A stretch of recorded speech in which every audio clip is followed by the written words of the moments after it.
There's a reason education sucks, and it's the same reason that it will never, ever, ever be fixed. It's never going to get any better. Don't look for it. Be happy with what you got. Because the owners of this country don't want that. I'm talking about the real owners now. The big, the wealthy, the real owners, the big wealthy business interests that control things and make all the important decisions. Forget the politicians. They're irrelevant. The politicians are put there to give you the idea that you have freedom of choice. You don't. You have no choice. You have owners. They own you. They own everything. They own all the important land. They own and control the corporations. They've long since bought and paid for the Senate, the Congress, the state houses, the city halls. They got the judges in their back pockets, and they own all the big all the big media companies. So they control just about all of the news and information you get to hear. They got you by the balls. They spend billions of dollars every year lobbying to get what they want. Well, we know what they want. They want more for themselves and less for everybody else. But I'll tell you what they don't want. They don't want a population of citizens capable of critical thinking. They don't want well-informed, well-educated people capable of critical thinking. They're not interested in that. That doesn't help them. That's against their interest. That's right. You know something? They don't want people who are smart enough to sit around the kitchen table and figure out how badly they're getting fucked by a system that threw them overboard 30 fucking years ago.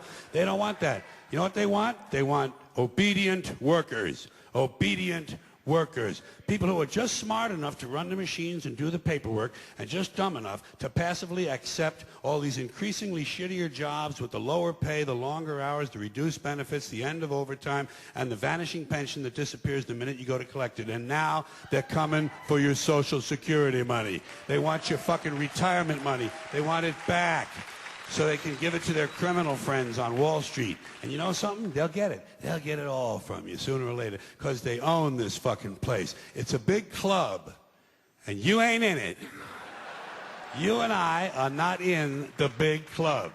And by the way, it's the same big club they used to beat you over the head with all day long when they tell you what to believe. All day long, beating you over the head in their media, telling you what to believe, what to think, and what to buy. The table is tilted, folks. The game is rigged. And nobody seems to notice. Nobody seems to care. Good, honest, hard-working people, white collar, blue collar, doesn't matter what color shirt you have on. Good, honest, hard-working people continue. These are people of modest means. Continue to elect these rich cocksuckers who don't give a fuck about them. They don't give a fuck about you. They don't give a fuck about you. They don't care about you at all, at all, at all.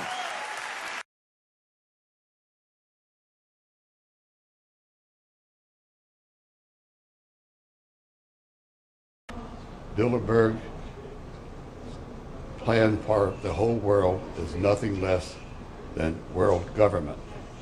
They are the elitists. They feel they should run the world for their own selfish interests. We are the unwashed multitudes. If the public knew what was evil was taking place behind those guarded gates, the public would be outraged. Bilderberg would be paralyzed. Ignorance is their greatest weapon. And today we have the most formally educated, but the most uninformed generation in history. The newspaper industry's own studies show that only 49%, slightly less than half of adult males read even one newspaper a day, just one.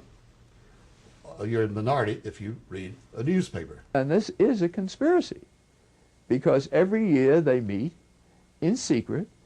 The press never reports on it, even though people like Catherine Graham, the longtime publisher, owner of the Washington Post, has been to almost all the meetings, even though representatives of the New York Times have been at all the meetings, the Wall Street Journal, and the other top newspapers in Europe and Japan as well. And there is an absolute news blackout. There is never anything reported in any of those papers.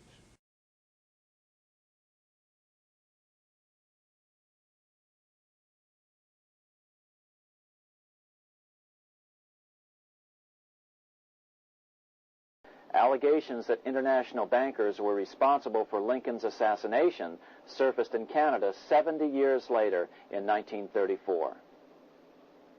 Gerald G. McGeer a popular and well-respected Canadian attorney, revealed this stunning charge in a 5-hour speech before the Canadian House of Commons, blasting Canada's debt-based money system.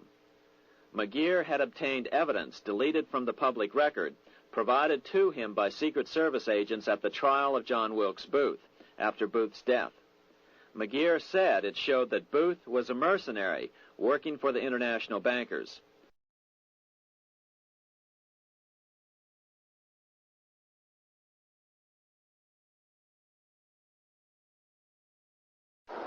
On October 24th, 1929, the big New York bankers called in their 24-hour broker call loans. This meant that both stockbrokers and customers had to dump their stocks on the market to cover their loans, no matter what price they had to sell them for. As a result, the market tumbled, and that day was known as Black Thursday.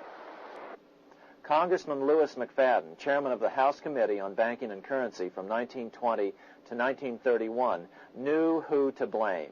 He accused the Fed and the international bankers of orchestrating the crash. It was not accidental. It was a carefully contrived occurrence.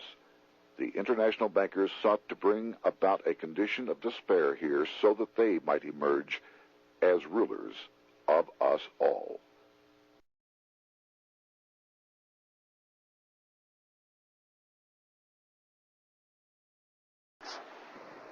At the end of World War II, Fort Knox contained over 700 million ounces of gold, an incredible 70% of all the gold in the world. Despite the fact that federal law requires an annual physical audit of Fort Knox gold, the Treasury has consistently refused to conduct one. What is the government so afraid of? Here's the answer. When President Ronald Reagan took office in 1981, his conservative friends urged him to study the feasibility of returning to a gold standard as the only way to curb government spending. It sounded like a reasonable alternative, so President Reagan appointed a group of men called the Gold Commission to study the situation and report back to Congress. What Reagan's Gold Commission reported back to Congress in 1982 was the following shocking revelation concerning gold. The U.S. Treasury owned no gold at all. All the gold that was left in Fort Knox was now owned by the Federal Reserve, a group of private bankers, as collateral against the national debt.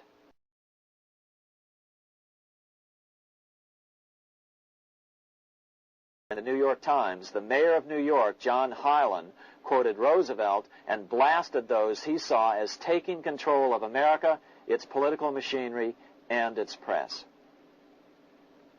The warning of Theodore Roosevelt has much timeliness today, for the real menace of our republic is this invisible government which, like a giant octopus, sprawls its slimy length over city, state, and nation. It seizes in its long and powerful tentacles our executive officers, our legislative bodies, our schools, our courts, our newspapers, and every agency created for the public protection. To depart from mere generalizations, let me say that at the head of this octopus are the Rockefeller Standard Oil interest and a small group of powerful banking houses generally referred to as the international bankers. The little coterie of powerful international bankers virtually run the United States government for their own selfish purposes. They practically control both parties, write political platforms, make cat's paws of party leaders, use the leading men of private organizations, and resort to every device to place in nomination for high public office only such candidates as will be amenable to the dictates of corrupt big business. These international bankers and Rockefeller Standard Oil interests control the majority of newspapers and magazines in this country,